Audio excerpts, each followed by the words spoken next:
सुमित जी, यहाँ पर मैंने भी सुना कि भाई अगर आप शिंदे को ही बनाना चाहते तो फिर आप अजीत दादा को क्यों नहीं बना रहे?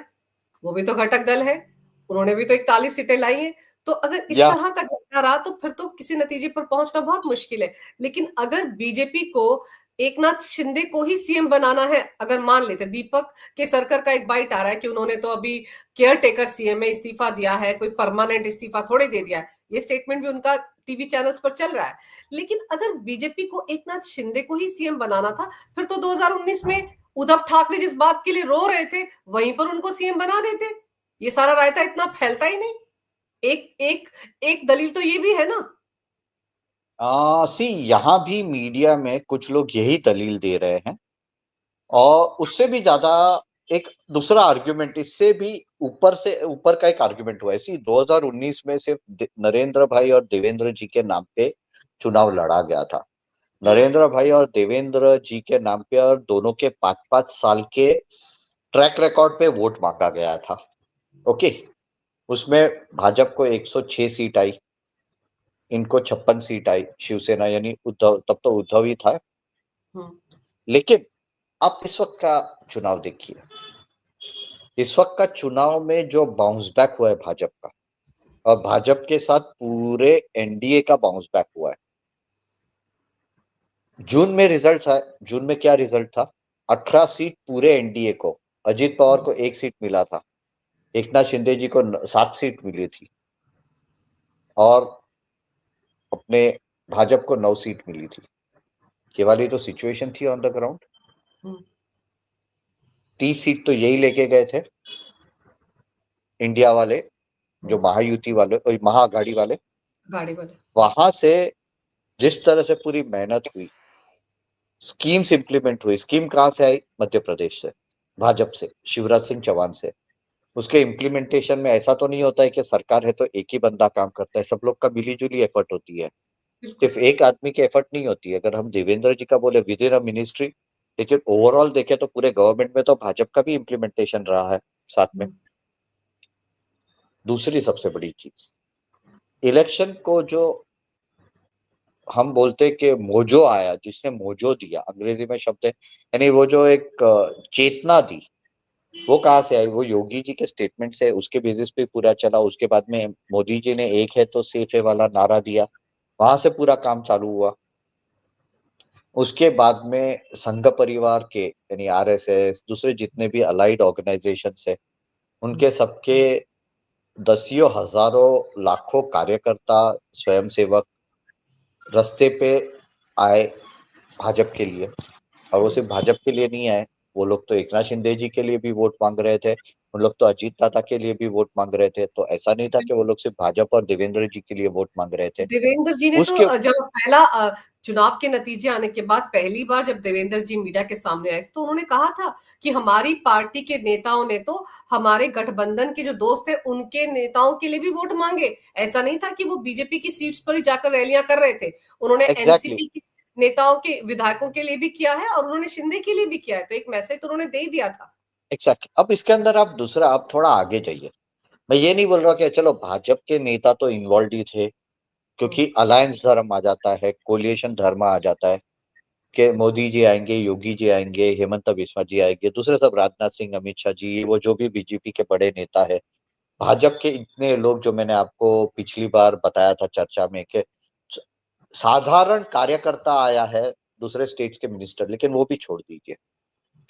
पवन कल्याण जी जैसे एक दिग्गज नेता आंध्र प्रदेश से यहाँ सोलापुर और मराठवाड़ा बेल्ट में, जो कि तेलुगु डोमिनेटेड एरियाज है उसके अंदर, वहां रैली करने आए थे।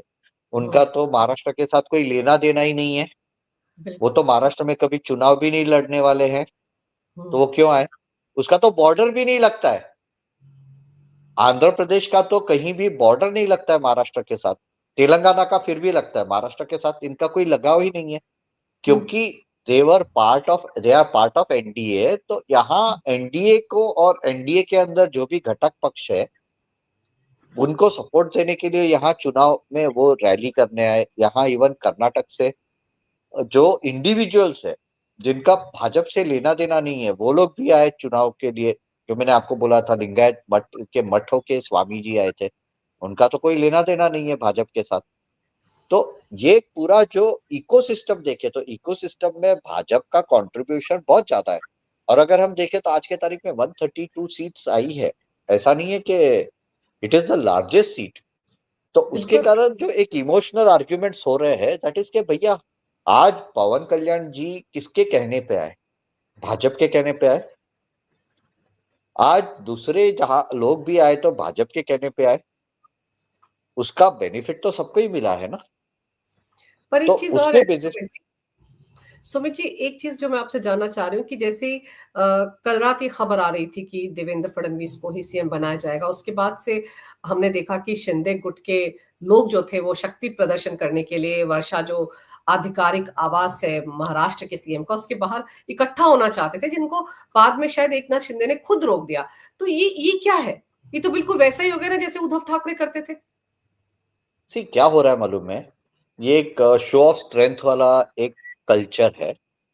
और ये थोड़ा ज्यादा प्रिवेलेंट है यहाँ कि हमारे नेता आपके नेता से बड़े हैं, हमारे नेता को ही मिलना चाहिए। और सी सब जगह अगर देखें तो आज सभी कार्यकर्ता और समर्थक जो होते हैं वो खुद के नेता के लिए भावुक होते हैं, उनके लिए खड़े रहने को तैयार होते हैं। ऐसा नहीं है कि भाजपा में भी वैसे कार्यकर्ता नहीं है, भाजपा में भी है।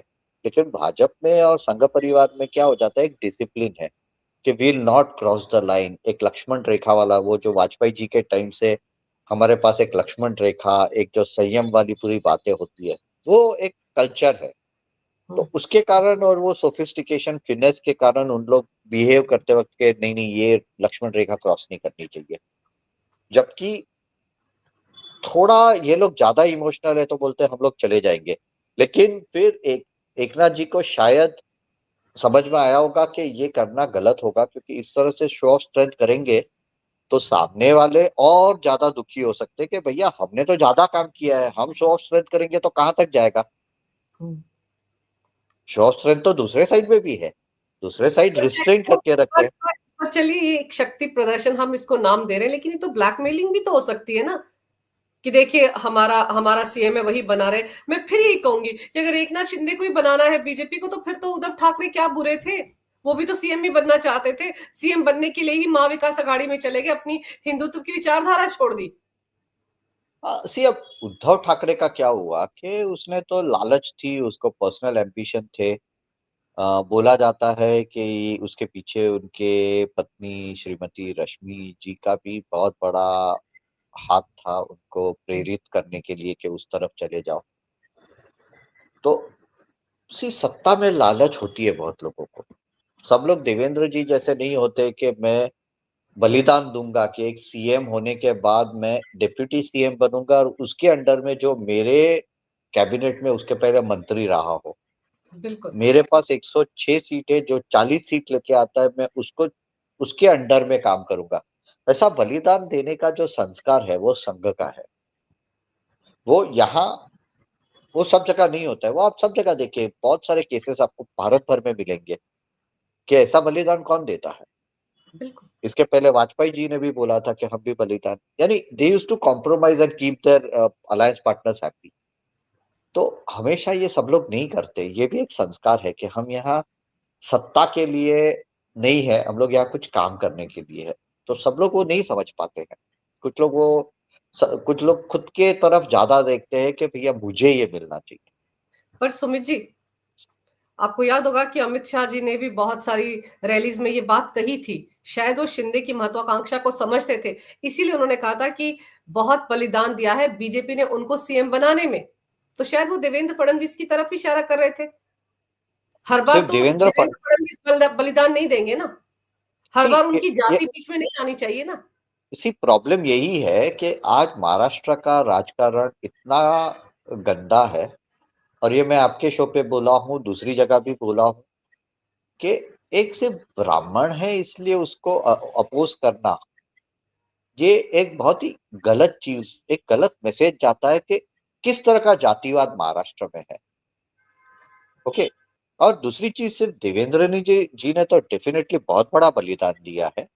उसके बियॉन्ड आप देखिए कि कितने 106 विधायक होते हुए सिर्फ 9 को ही मंत्री पद मिलता है। हम्म। और यहाँ 40 में से 9 को मिलता है। यानी भाजपा ने कितने लोगों को मंत्री पद नहीं दिया, कितने लोगों ने कॉम्प्रोमाइज किया। आज जो इक्वेशन सुनाई दे रहा है कि 7-8 विधायक पे एक मंत्री पद मिलेगा, तो भाजपा को कुछ 20-22 मंत्री पद मिलने के उम्मीद है। और इसको कुछ 10 एक अजित पवार को 10-12, इसको कुछ 15-16 या 17-18 जितने 15-16 मंत्री पद मिलेंगे एक नाथ शिंदे को। तो इस तरह का पूरा जो एक गणित बनते जा रहा है आज के तारीख में, तो उसके हिसाब से भी कुछ नहीं तो 10-12 लोगों ने तो मंत्री पद का भी बलिदान दिया था पिछली बार, बिल्कुल। तो वो भी तो गिनती में लेना चाहिए। हम लोग सिर्फ एक देवेंद्र जी की बात करें, देवेंद्र जी डेफिनेटली यस, लेकिन उसके पीछे पीछे हमारे पास कार्यकर्ता है, जो विधायक है, जिन्होंने भी बलिदान दिया है, तो ये भी देखा जाता है। उसके बाद में आप ज्यादा देखिए, अब उन लोग आते हैं तो उन लोग खुद के अच्छे कार्यकर्ता जो चुन के नहीं आए, या जो सीनियर है कोई पदाधिकारी है उसको कहीं कहीं और गवर्नमेंट में पोजीशंस दिए जाते हैं, वो सब भी होता है। वहां भी तो भाजपा को सैक्रिफाइस करना ही पड़ रहा है, उसके पास भी तो कार्यकर्ता है। तो बिल्कुल। ओवरऑल भाजपा का आज के तारीख में भी, अगर आज के तारीख में 132 के बाद चलो ये अज्यूम करते हैं कि देवेंद्र जी ही सीएम बनते हैं, ओके, फिर भी आगे भाजपा का जो पूरा कार्यकर्ता गण है उसमें से भी सबको तो मिलना नहीं है, क्योंकि उसके बाद में जो दूसरे लेजिस्लेटिव पोजीशंस होंगे, दूसरे स्टैट्यूटरी पोजीशंस होंगे, वहां भी बहुत लोगों को, नॉन बीजेपी वालों को भी तो संभालना पड़ेगा। तो वो बिल्कुल। कॉम्प्रोमाइज आगे भी चलने वाला है। देवेंद्र जी भले सीएम बन जाए, मुख्यमंत्री बन जाए, तो भी लोगों को कॉम्प्रोमाइज करना पड़ेगा। भाजपा के अंदर कॉम्प्रोमाइजेस चलते रहेंगे। ये वन ऑफ समय नहीं है कि देवेंद्र जी को सीएम बना दिया तो कॉम्प्रोमाइज खत्म हो गया, उसके बाद में भी चलने वाले हैं।